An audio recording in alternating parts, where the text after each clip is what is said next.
हरे कृष्णा, राधे राधे, गणपति बप्पा मोरया। ईश्वर के बिना मर्जी धरती पर एक पत्ता भी नहीं हिलता। यह कार्य इसी बात का प्रमाण है। ये जो न्यूज़पेपर है ये मैंने कई सालों से अपने पास बहुत अच्छे से संभाले रखा था और आप देख सकते हैं कि बप्पा का जो स्वरूप है इसमें बहुत ही सुंदर है। रखे थे कि इसे मुझे अच्छे सुंदर क्राफ्ट में अच्छी तरीके से सजाना है और बहुत यूनिक बनाना है। तो कई बार मैं विचार करती और वापस इस पेज को संभाल कर रख देती थी। फाइनली बप्पा का आदेश हुआ और उनकी इच्छा से मैं इस कार्य को पूर्ण कर पाई। तो बप्पा का नाम लेते हुए मैंने ये कार्य को प्रारंभ किया और अभी भी कार्य करते करते मुझे नहीं समझ में आ रहा था कि इनको कैसे सजाना है, क्या ऐड करना है, क्या क्राफ्ट इसमें यूज़ करना है, क्योंकि ये साक्षात इतने सुंदर थे। और तो इस कार्य को करते वक्त मुझे बहुत प्रसन्नता हुई कि मैं इस बार इस कार्य को प्रारंभ कर चुकी हूँ और इसे बप्पा की मदद से उनके आदेश से पूर्ण करूँगी। मेरे लिए यह एक पेपर कटिंग ही नहीं, मेरे बहुत सालों के विचारों भावनाओं का एक समूह था कि मैं इन्हें और सुंदर कैसे बना सकती हूँ। इसी विचारों के साथ मैंने धीरे धीरे गणेश जी का नाम लेते हुए और इनके मंत्रों का उच्चारण करते हुए इस कार्य को प्रारंभ किया। सबसे पहले मैंने आउटर के जितने ग्रीन कलर का पार्ट्स है उसे कट करके अलग कटिंग किया और एक्स्ट्रा पेपर वहाँ से कट कर दिया और बॉर्डर का ध्यान रखते हुए धीरे धीरे मैंने आउटर के सारे पेपर को अलग करते हुए इसे एक शेप दिया।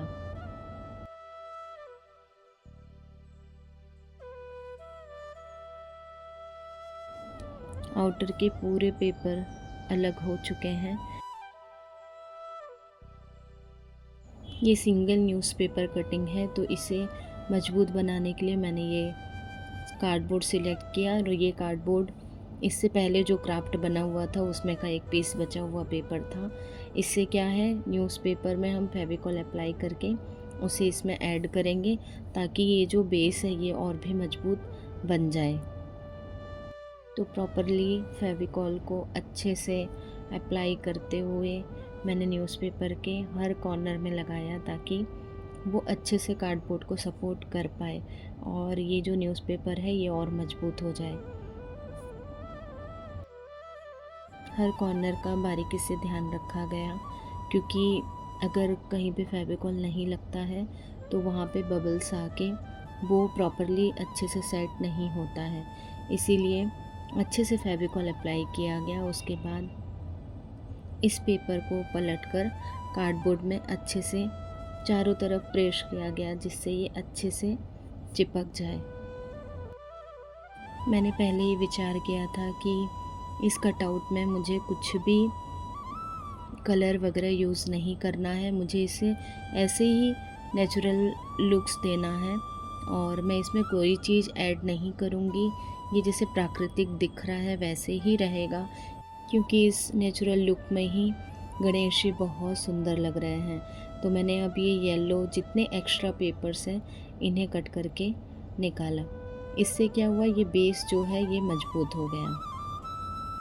कार्य कब प्रारंभ हुआ और लास्ट तक कैसे होगा मैंने कुछ भी विचार नहीं किया था, केवल बप्पा का नाम लेकर कार्य को प्रारंभ किया था और इस तरह से एक एक आइडिया माइंड में क्रिएट होता गया। कहा जाता है कि ईश्वर को कब, कहाँ, कैसे, कब, कौन सी सेवाएं हम मनुष्य से लेना है ये केवल ईश्वर ही डिसाइड करते हैं। आउटर के सभी पेपर मैंने कट किए तब ये मिठाई का डिब्बा मेरे हाथ लगा और मैंने सोचा क्यों ना इस मिठाई के डिब्बे को आसन का रूप दिया जाए। तो मैंने रानी कलर का पेपर सिलेक्ट किया, उसे कट किया और मैं जैसे फोल्ड कर रही हूँ इस फोल्ड से चारों तरफ मैंने उसको लॉक करते हुए बॉक्स के अंदर सेट किया। आप अगर पेपर को इस तरह से सेट करेंगे तो आपको पेपर के अंदर न्यूज़पेपर वगैरह सेट करने की ज़रूरत नहीं है। अदरवाइज़ आप बॉक्स के अंदर न्यूज़पेपर सेट करके भी आसन को बना सकते हैं। अब मैंने ये कुछ लेस सिलेक्ट किए हैं जो कि इस आसन से रिलेटेड कॉम्बिनेशन में है, जो इसमें बहुत अच्छे लगेंगे।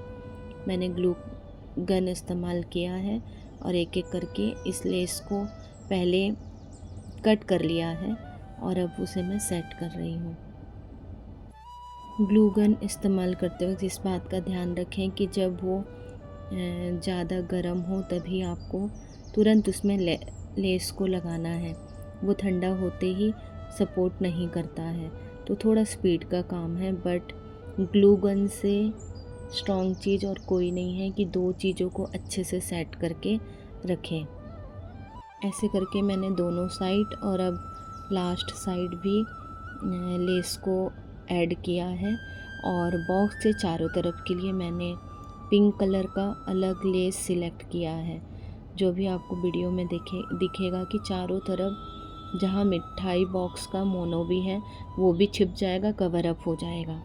और आपको ये बात क्लियर कर दूँ, ये जो मिठाई का बॉक्स है ये न्यू बॉक्स है और इस बॉक्स में जो मिठाई आया था उसको हमने बाहर निकाल दिया था और भगवान के प्रसाद में रख दिया था। फिर इस बॉक्स को मैंने पोंछ के अच्छे से संभाल के रखा था, क्योंकि मुझे पता है कि कई बार इस बॉक्स का यूज़ भगवान के कार्यों में ही लगता है। अब हम बॉक्स के तीनों साइड को इस लेस की हेल्प से कवर अप करेंगे। तो मैं सबसे पहले यहाँ पे ग्लू गन अप्लाई कर रही हूँ और तुरंत ही देखिए इस लेस को आपको इस तरह से ग्लू गन पे अच्छे से सेट करना है ताकि वो ना निकले। अब दूसरा साइड आपको तुरंत ग्लू गन अप्लाई करते हुए सेम अच्छी तरीके से ग्लू गन के ऊपर लेस को रखते हुए हल्के हाथों से प्रेस करना है, जिससे लेस ग्लू गन के साथ सेट हो जाता है। आप देख सकते हैं बॉर्डर बहुत अच्छे से कवर अप हो चुका है। ये लास्ट कॉर्नर है, इसमें भी हम सेम प्रोसेस से ग्लू गन अप्लाई करेंगे और लेस को तुरंत ही उसके ऊपर प्रेस करते हुए अच्छे से सेट कर देंगे।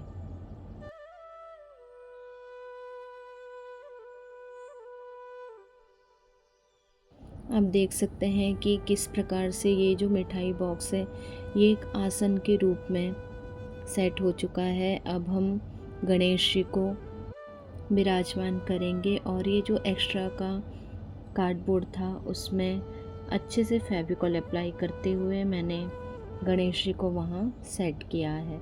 तो विनायक जी महाराज लग रहे हैं ना कि आसन पे विराजमान है।